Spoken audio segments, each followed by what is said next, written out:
내가 전한 복음대로 다윗의 씨로 죽은 자 가운데서 다시 살아나신 예수 그리스도를 기억하라. 복음으로 말미암아 내가 죄인과 같이 매이는 데까지 고난을 받았으나 하나님의 말씀은 매이지 아니하리라. 그러므로 내가 택함 받은 자들을 위하여 모든 것을 참음은 그들도 그리스도 예수 안에 있는 구원을 영원한 영광과 함께 받게 하려 함이라. 밉부다 이 말이여, 우리가 주와 함께 죽었으면 또한 함께 살 것이요, 참으면 또한 함께 왕노릇 할 것이요, 우리가 주를 부인하면 주도 우리를 부인하실 것이라. 우리는 밉음이 없을지라도 주는 항상 밉으시니 자기를 부인하실 수 없으시리라. 아멘. 지난 시간에는 로마에서 풀려난 바울 사도가 그리고 그의 선교팀이 땅끝 서바나에 이르르는, 오직 성령이 임하시면 너희가 권능을 받고 땅끝까지 이르러 내 증인이 되리라 하셨던 주님의 말씀이 성취되는 장면을 함께 보았습니다. 여러분, 이 일에 주님께서 사용하신 사람이 한 사람 있었어요.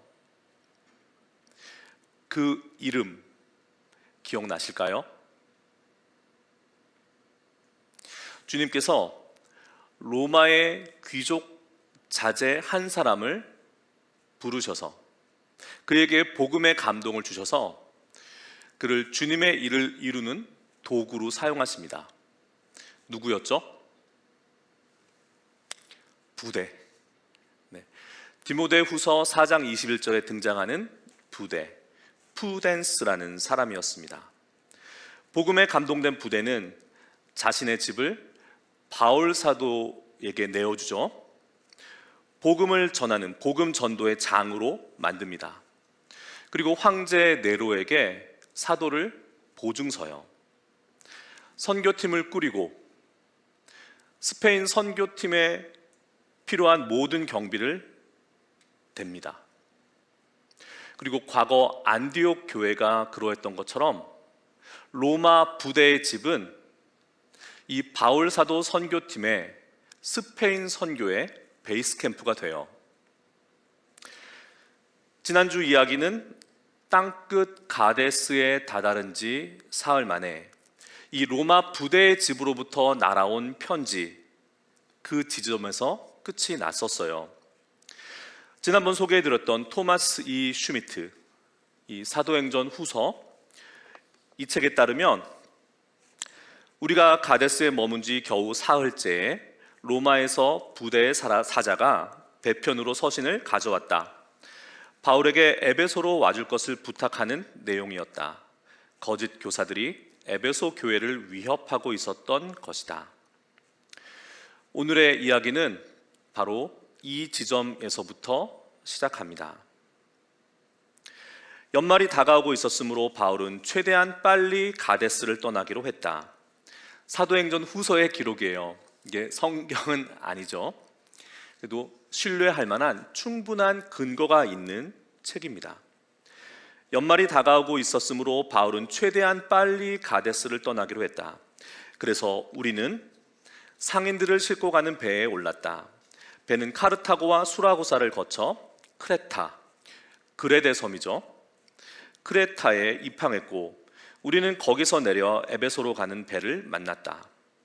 매 그맘때에는 남서쪽에서 순풍이 불었다. 바울은 어서 에베소에 가고 싶었지만 주께서 그에게 크레타에서 전도할 것을 명하셨다. 그래서 우리는 체르소니소스 항에서 내륙의 리토스로 이동했다. 지도를 보시겠습니다. 이 지도에 연필 든 손을 한번 따라가 볼까요? 지도가 나왔나요? 지도 좀 올려주세요.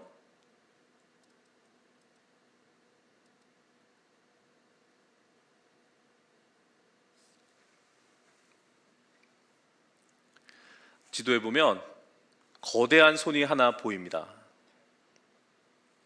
안 나오네요.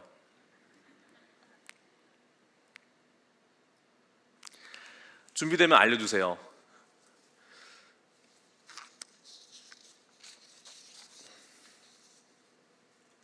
크레타는 에베소에 가기 위한 중간 기항지였어요. 지도가 준비될 동안 우리 잠시 크레타에 대한 이야기를 좀 하겠습니다. 크레타, 그레데 섬, 크레타 문명, 미노스 문명이라고 불리우는 유럽 문명의 시작점이죠. 이런 말이 있습니다.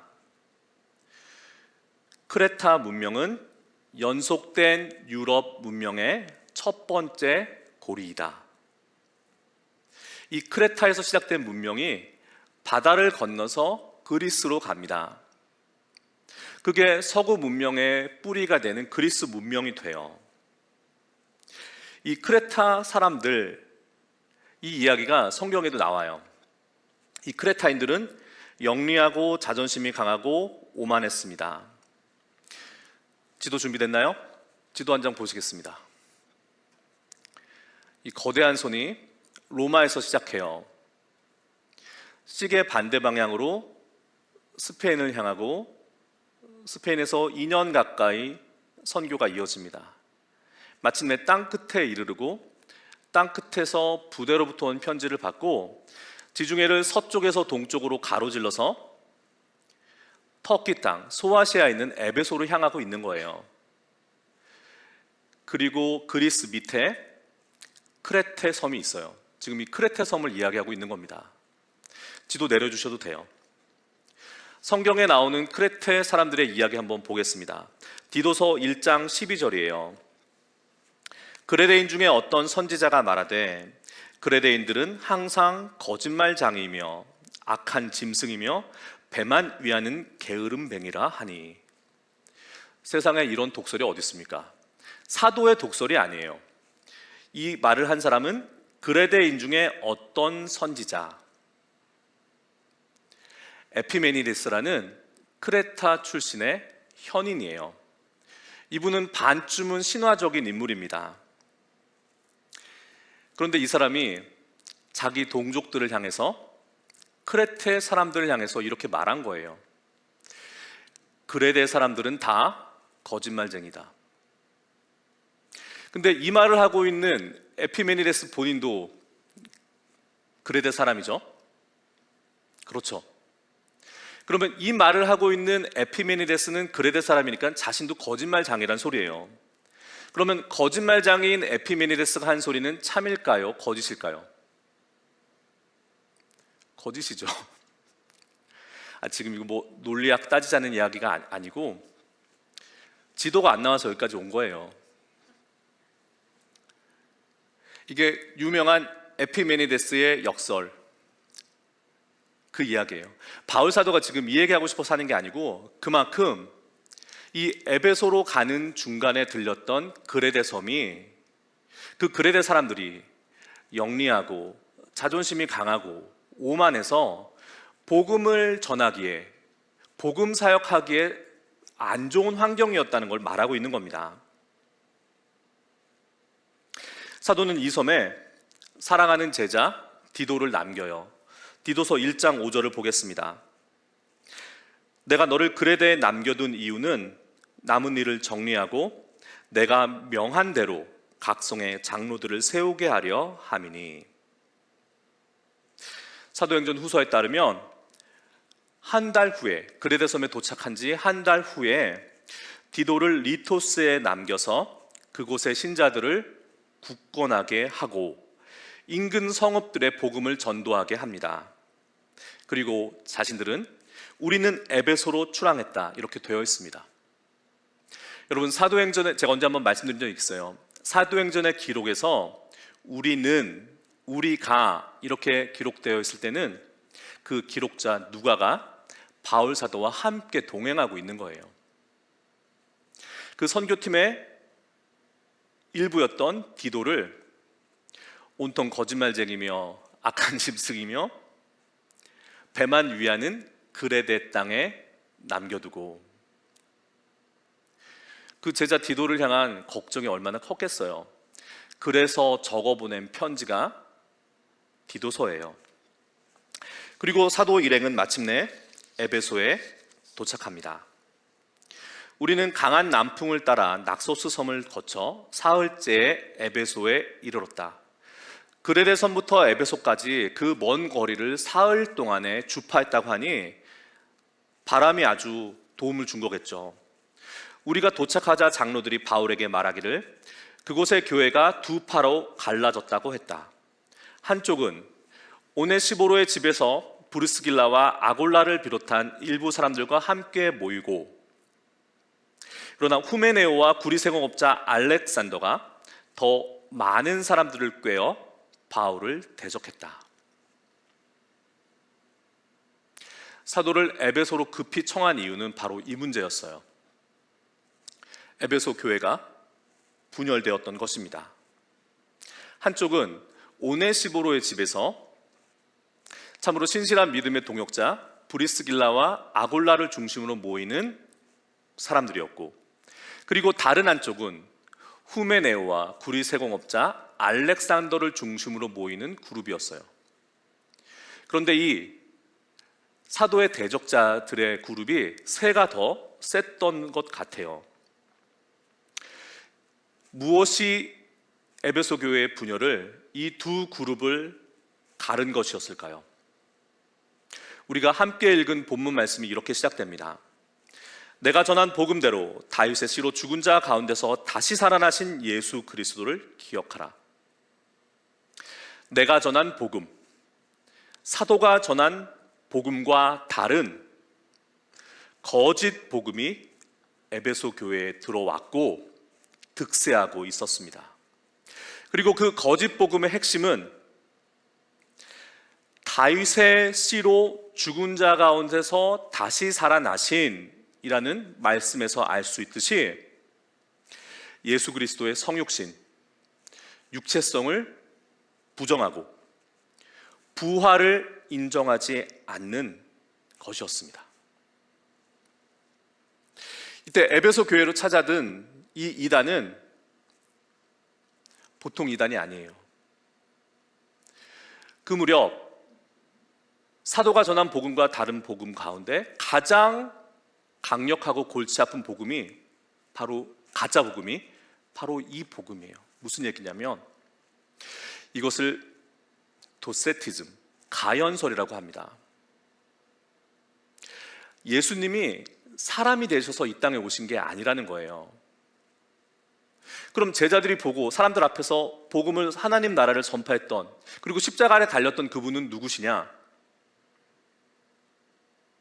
마치 홀로그램처럼 우리 눈으로 보지만 실제하지 않는 것, 그런 환상이라는 거예요. 어떻게 하나님이 천한 사람의 몸을 입고 그것도 십자가에서 순환당하시고 죽을 수 있느냐? 그것은 단지 우리에게 드러내 보여주기 위한 것이었지 그분은 진짜 사람의 몸을 입고 오신 것이 아니다. 그러니까 죽으실 이유도 없는 거고 다시 부활하실 이유도 없는 것이다. 이거예요. 이게 후메네오와 구리세공업자 알렉산더 파가 전한 복음이에요. 언뜻 보면 주님을 높이는 것 같아요. 어떻게 하나님이 그 하늘 보좌에 계신 분이 낮고 낮은 이 땅에 오셔서 인간이 되셔서 인간에게 고난을 받으실 수가 있는가? 어떻게 보면 예수님을 무척 높이는 것 같아요. 그러나 사도의 복음, 우리가 받은 복음은 예수님은 사람이 되신 하나님이십니다. 우리를 구원하시기 위해서 사람의 몸을 입고 우리와 똑같은 인간, 우리가 되어야 될 참 인간이 되신 분이에요. 예나 지금이나 그때나 이때나 이 문제가 참 어려운가 봐요. 이게 믿음으로 받아들여지지가 않나 봐요. 이게 역사 속에서 사라진 거짓 복음이 아니에요. 이후에 에베소 교회를 주님의 사랑하는 제자 요한 사도가 담임해요. 요한 사도가 요한복음을 기록하면서 요한복음 1장 14절에 말씀이 육신이 되어 우리 가운데 거하심에, 이때 육신이란 단어를 주목할 필요가 있어요. 요한 사도가 이 육신이라는 말을 기록할 때 우리 몸, 바디에 해당되는 소마란 단어를 사용하지 않고 사르크스라는 단어를 사용해요. 이 사르크스란 단어는 어떻게 설명해야 될까요? 여러분, 셰익스피어의 희곡 베니스의 상인 아시죠? 그 악덕 고리대금업자 샤일록이 돈을 빌려주면서 담보로 살 1파운드를 담보 잡잖아요. 못 갚으니까 살 1파운드를 내놓으라 이거죠. 근데 현명한 재판장이 살 1파운드는 배어가되 피는 흘리지 마라, 그렇게 되잖아요. 그때 혈과 육,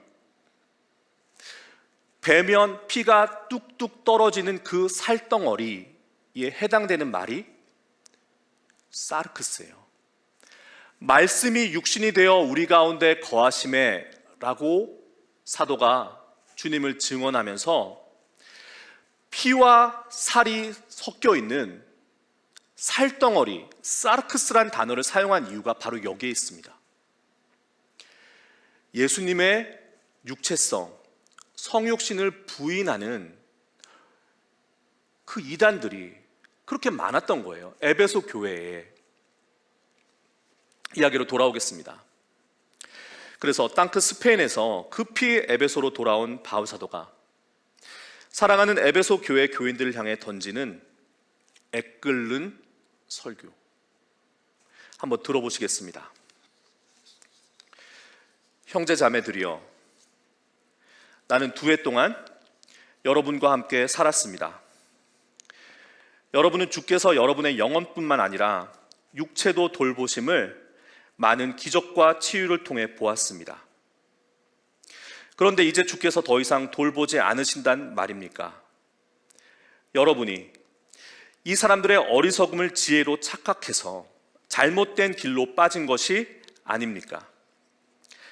내가 아니라 성령께서 친히 성경을 통해 여러분에게 가르치셨듯이 하나님은 인간의 몸을 지으시고 그것을 선하다 하셨습니다. 물론 알다시피 몸은 연약하여 죄를 짓기 쉽습니다. 하지만 인간의 영혼도 타락했기에 반항하기 쉽습니다. 그럼에도 불구하고 양쪽 다 은혜로 구원을 받으며 마지막 날에 함께 부활할 것입니다. 그렇지 않다면 그리스도 예수께서 왜 육체로 부활하셨겠습니까? 그분이 부활하지 않으시고 그냥 영혼일 뿐이라면 하나님이 왜 그분을 다윗의 혈통에서 육체로 여러분에게 보내셨겠습니까? 몸이 없다면 여러분은 아무 바람에나 흩날리는 나뭇잎에 지나지 않습니다. 처음에는 거짓 교사들에게 미혹되다가 점차 부도덕에 빠져 마침내 여러분의 믿음이 파산할 것입니다. 부활이 없다면 여러분이 그리스도 안에서 알고 있는 구원은 죽음으로 끝나게 됩니다. 여러분, 사도가 전한 대로, 우리가 받은 대로 다윗의 자손으로 나시고 죽은 자 가운데서 다시 살아나신 분이 우리 주 예수 그리스도십니다. 이것을 기억하셔야 돼요. 다른 복음은 없나니, 다른 복음은 없습니다. 로마서 1장 2절로 4절의 말씀을 함께 읽겠습니다. 시작. 이 복음은 하나님이 선지자들을 통하여 그의 아들에 관하여 성경에 미리 약속하신 것이라. 그의 아들에 관하여 말하면 육신으로는 다윗의 혈통에서 나셨고 성결의 영으로는 죽은 자들 가운데서 부활하사 능력으로 하나님의 아들로 선포되셨으니 곧 우리 주 예수 그리스도시니라. 아멘. 우리를 위해서 사람이 되신 하나님, 참 사람인 그분이 우리를 위해서 십자가에서 죽으시고 죽은 자 가운데서 다시 살아나셨습니다. 죽음 사망 권세를 꺾으시고 부활하셔서 부활의 첫 열매가 되셨습니다. 우리를 위해서요. 예수 그리스도, 우리 구원의 이름입니다. 말씀드렸듯이 이 문제는 그때 그들만의 일이 아니에요. 지금 이 시대 우리에게도 이 문제는 살아있습니다. 오히려 이 시대는 그 예수님의 신성, 그것보다 예수님의 몸성, 사람됨을 더 강조하는 사람들이 많은 것 같아요. 예수도 사람이야. 예수도 고민했어. 예수도 배고팠어. 예수는 우리가 어떻게 살아야 되는지를 보여주는 우리의 모범이야. 틀린 얘기는 아니지만 반만 말한 겁니다. 나머지 반은요. 사도가 전한 복음, 우리가 받은 복음은 예수님은 fully God, 온전한 완전한 하나님이시고 fully human, 온전한 인간이세요. 여러분, 그 둘 다를 말하지 않고 반만 말하는 거짓 복음에 주의하셔야 됩니다. 그래서 바울 사도는 사랑하는 아들 디모데에게 반복해서 말합니다. 디모데전서 1장 19절 20절이에요. 믿음과 착한 양심을 가지라. 어떤 이들은 이 양심을 버렸고 그 믿음에 관하여는 파선하였느니라. 그 가운데 후메네오와 알렉산더가 있으니 내가 사탄에게 내준 것은 그들로 훈계를 받아 신성을 모독하지 못하게 하려 함이라. 그리고 디모데후서 2장 17절과 18절이에요. 그들의 말은 악성 종양이 퍼져나감과 같은데 그 중에 후메네오와 빌레도가 있으니 진리에 관하여 그들이 그릇되었도다. 부활이 이미 지나갔다 하므로 어떤 사람들의 믿음을 무너뜨리느니라. 디모데후서 4장 14절과 15절이에요. 구리생업자 알렉산더가 내게 해를 많이 입혔음에 주께서 그 행한 대로 그에게 갚으시리니 너도 그를 주의하라. 그가 우리 말을 심히 대적하였느니라.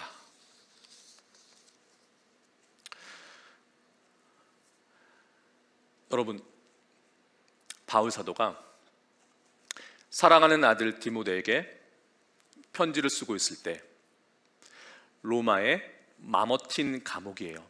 이 마머틴 감옥에 대한 이야기는 다음에 하겠습니다.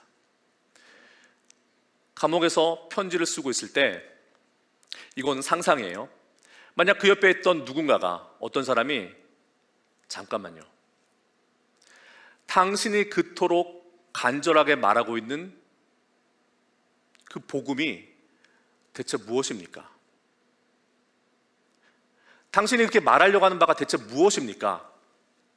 라고 물어보았다면 사도는 단 한마디로 대답했을 거예요. 사도가 무엇이라 대답했겠습니까? 예수 그리스도, 다윗의 자손, This is my gospel, 이렇게 대답했을 거예요. 예수님은 구약의 중심에 계세요. 구약의 중심이세요. 하나님께서 다윗과 언약을 맺으셨죠. 너의 나라가 영원하리라. 그 영원한 나라, 다윗의 나라. 예수님은 그래서 다윗의 후손이셔야 합니다. 예수님은 구약 성경 전체가 예언하고 증언하고 있는, 약속하고 있는 메시아, 구주세요. 바울 사도가 그렇게 대답했던 것처럼 단 한마디로 복음이 무엇입니까? 당신의 복음이 무엇입니까? 라고 물었을 때 우리는 예수 그리스도, This is my gospel, 이렇게 대답하셔야 합니다. 여러분, 그렇게 대답하게 되시기를 축복합니다. 이 시대, 우리가 살고 있는 이 동시대, 우리가 매우 주의해야 할 복음 아닌 복음이 있어요.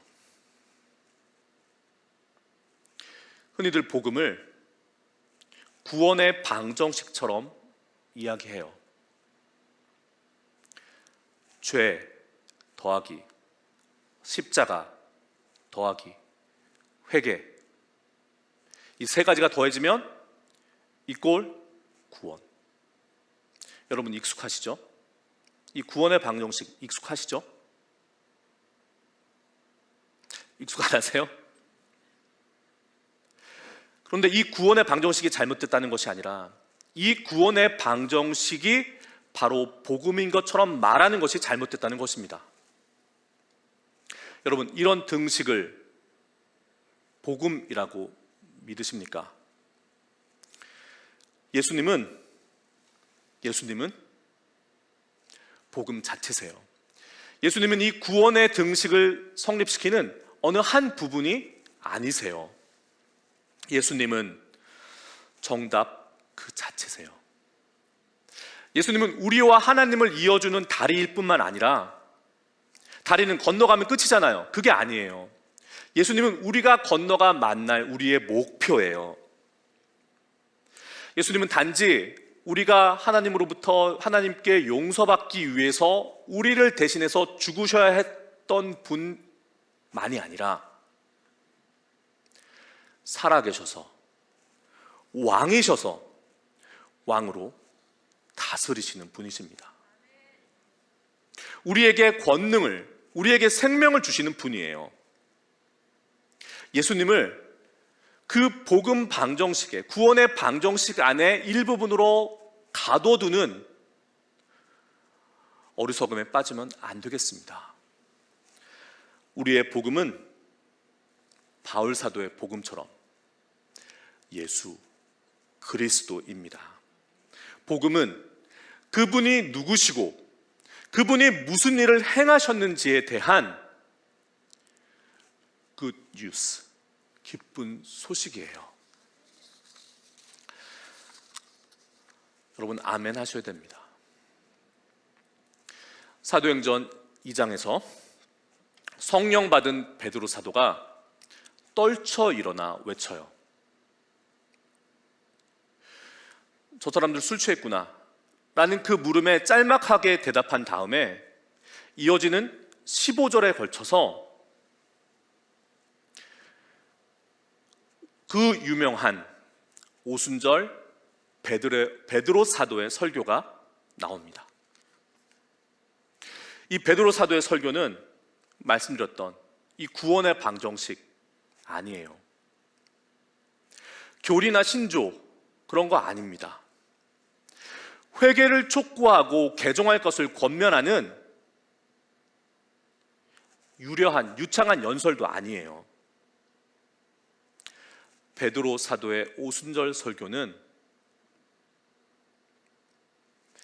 그리스도의 생애, 그분이 행하신 기적들, 그분의 십자가와 부활, 승천, 그리고 세례받고 회개한 이들을 위해 다시 오시겠다는, 다시 오셔서 왕으로 통치하시겠다는 그 이야기예요. 베드로 사도의 복음 설교는 바로 예수님에 대한 이야기, 엄밀하게 말하면 예수님의 바이오그래피, 위인전과도 같은 이야기예요. 여러분, 베드로 사도가 이 예수님을 이야기했을 때 어떤 일이 벌어졌습니까? 3,000명이 주께로 돌아왔습니다. 오늘날 저를 포함한 많은 설교자들이 복음을 외칩니다. 복음주의자들 아닌 사람이 없어요. 복음을 말합니다. 그러나 저를 포함한 그 많은 복음적 설교가들의 설교 속에서 여러분 얼마나 많이 예수님을 만나십니까? 저를 포함한 많은 설교가들의 설교 속에서 얼마나 많은 예수님을 만나세요? 예수님이 누구시고, 그분은 왜 이 땅에 오셨고, 그분이 무슨 일을 행하셨고, 그분이 왜 십자가를 지셨고 부활하셨고, 말하고 또 말하고 전하고 또 전해야 될 이 이야기가 현대의 설교가들 통해서 얼마나 많이 말해주고 있습니까? 사도행전 3장과 4장, 5장, 그리고 10장, 사도들의 많은 메시지들 모두 우리들 현대 설교가들과 달리 오직 예수님에 대한 이야기뿐이에요. 예수 그리스도에 대한 이야기뿐입니다. 오늘의 본문, 이 짧은 구절 가운데도 바울 사도는 이야기를 해요. 주님의 부활과 주님의 죽음과 부활, 그분의 통치, 세상을 심판하러 다시 오심에 대해서 사도는 말합니다. 왜요? 그것이 복음이니까요. 그것이 예수님, 그분이 복음이시니까요. 우리가 말하고 또 말하고 전하고 또 전해야 될 것, 예수님이에요. 거짓 복음은, 그때나 지금이나 거짓 복음은 우리에게서 이 보석을 빼앗습니다. 거짓 복음은 미려해요. 매끄럽습니다. 거기에는 재미도 있고 의미도 있어요. 뭔가 내 삶에 유익이 있는 것처럼 보여요. 복음으로 진짜 복음적 메시지가 가득한 것처럼 보여요. 그런데 거기에는 예수님이 없어요. 이런 이야기가 있습니다. 한 유명한 설교가가 복음을 전했어요. 복음을 선포했습니다. 자기는 복음 전도자로서의 사명을 다했다 믿었어요. 뿌듯한 마음으로 내려갔습니다. 집에 갔어요. 그날 밤 주님이 찾아오셨어요. 그 설교자를. 내가 네가 설교할 때 이 옆에 있었단다. 네가 만약에 내 이야기를 하면 그래, 네 말이 맞다. 그래, 네 말이 맞다. 그게 나야. 그게 복음이야. 라고 박수치고 역사하려고 그랬다. 그런데 너는 단 한마디도 나에 대해서 말하지 않더라. 뭐란 거니? 여러분, 그 사람이 저예요. 그 사람이 접니다. 그 사람이 우리들이에요. 말씀이 홍수처럼 넘쳐납니다. 다 복음이래요. 그런데 만약 그 안에 예수님이 안 계시다면, 지금 이 자리에 계신 예수님께서 그래, 네 말이 맞다 인정해 주시지 않는다면, 여러분, 그건 껍데기예요. 껍데기면 다행이게요, 거짓입니다. 가짜예요. 거짓 복음은 교묘하게 우리들의 관심을 예수님에게서 예수님이 아닌 것으로 옮겨놔요. 여러분, 이 함정에, 이 덫에 빠지시면 안 됩니다. 복음은 우리가 그것을 듣고 난 다음에 맞아, 고개를 끄덕이는 그런 신학적 진술이 아니에요. 우리의 지적인 동의를 구하는 그럴듯한 가설이 아니에요. 복음은 우리가 그 복음을 들었을 때, 복음을 듣고 나 후에 그 앞에 우리로 무릎 꿇게 합니다. 복음은 예수님이니까요. 예수님을 만나면, 예수님 앞에 대면하여 서게 되면 고개 똑바로 쳐들고 주님의 눈을 바라볼 수 있는 인간은 없어요. 주님 앞에 반드시 무릎 꿇게 되어 있습니다. 여러분, 복음은 순전해요. 순수하고 완전합니다. 복음은 혼잡하지 않아요. 그런데 가짜는, 거짓 복음은 이 순전한 복음을 혼잡하게 만들어요. 여러분, 가짜를 구별하셔야 됩니다. 그리스도의 순전한 복음을 혼잡하게 만드는 가짜 거짓 복음들은 저주를 받을지어다. 사도의 외침이에요. 여러분, 이 사도의 외침에 우리 귀 기울여야 됩니다. 진짜 복음은 복음 메시지를 듣고 기도할 때 예수님, 나는 당신이 필요해요, 그렇게 기도하는 것에 머무르게 하지 않아요. 복음 앞에 선 우리가, 복음을 들은 우리는 어떻게 기도하게 되냐면 이것이 진짜와 가짜를 구별하는 기준이 됩니다. 이가난진이란 말이 있어요. 가짜로 진짜를 어지럽힌다. 여러분, 가짜를 걷어내셔야 돼요. 무엇으로 구별하느냐? 복음을 들으면, 복음을 듣고 기도하게 되면 우리에게서 고백되어지는 기도는 주님, 주님이 나의 왕이십니다 예요. 내 삶의 모든 문제의 해결이 주님에게 있어요. 주님은 my solution이에요. 이게 아니라니까요.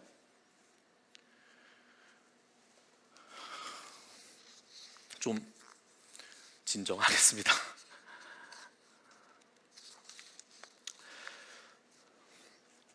바울 사도는 지금 쇠사슬에 매여서 로마 마머틴 감옥에 갇혀 있어요.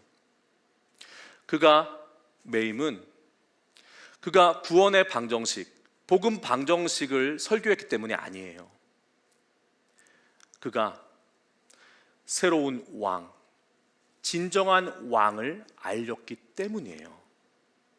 사도가 어떤 불온한 신학적인 주장을 했기 때문에 갇힌 게 아니에요.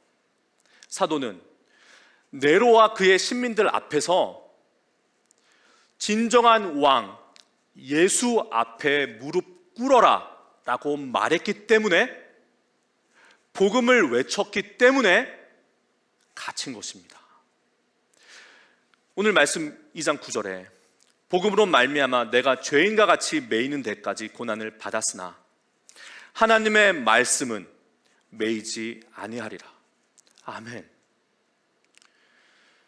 우리가 진정 사도가 전한 복음, 나의 복음을 믿는다면, 다시 말해 예수가 누구시고 그가 무슨 일을 행하셨고 그분이 우리에게 무엇을 하라고 명령하시는가를 알게 된다면 It changes everything. 우리의 모든 것을 변화시킵니다. 그래서 바울 사도는 디모데에게 함께 찬양하자고 말합니다. 11절로 13절의 말씀이에요. 미쁘다 이 말이여, 우리가 주와 함께 죽었으면 또와 함께 살 것이요, 참으면 또와 함께 왕노릇 할 것이요, 우리가 주를 부인하면 주도 우리를 부인할 것이다. 우리는 미쁨이 없을지라도 주는 항상 미쁘시니 자기를 부인하실 수 없으시리라. 이 말씀은 바울 사도의 말이 아니에요. 이 말씀은 처음 교회의 찬송가예요. 사도는 사랑하는 아들 디모데와 함께 이 찬송을 부르며 구원의 주님을 예배했을 거예요. 풍랑을 만났을 때도, 풍랑 속에서도, 감옥 속에서도 이 찬양을 불렀을 거예요. 미쁘시다 이 말이여, 우리가 주와 함께 죽었으면 또 주와 함께 살 것이요, 참으면 그와 함께 왕노릇 할 것이다. 여러분, 이 믿음이 바울 사도를 지탱한 것입니다. 이것이 나의 찬송이요, 이것이 나의 간증일세. 여러분, 우리도 사도와 함께 이 찬송을 부릅시다. 사도는 석 달 동안 에베소에 머물러요. 이 문제가 다 해결되지 않은 상태에서 사랑하는 아들 디모데를 에베소에 남겨두고, 그 비둘기와 똑같이 순결한 디모데를 그 이리 때와도 같은 이단의 소굴에 남겨두고 길을 나섭니다. 밀레도로, 드로아로, 네아폴을 통하여서 빌립보와 데살로니가, 그리고 고린도에 이르기까지. 왜냐하면 사도에게는 시간이 많지 않아요. 믿음의 형제들을 만나서 그들을 다시 굳건히 해야 돼요. 이 이후의 일은 이제 한 번 남았습니다. 한 번 남은 사도행전 그 후 이야기 디모데 후서 3번째 시간에서 나누겠습니다. 기도하시겠습니다. 거룩하신 주님, 주님이 우리의 왕이십니다. 주님은 우리의 문제를 해결하는 해결사가 아니시라. 우리의 목적이요, 우리의 사랑이요, 우리의 모든 것입니다. 주님이 우리의 복음입니다. 주님, 말하게 하여 주옵소서. 주님, 말하고 또 말하게 하여 주옵소서. 우리 주 예수 그리스도의 이름으로 기도합니다. 아멘.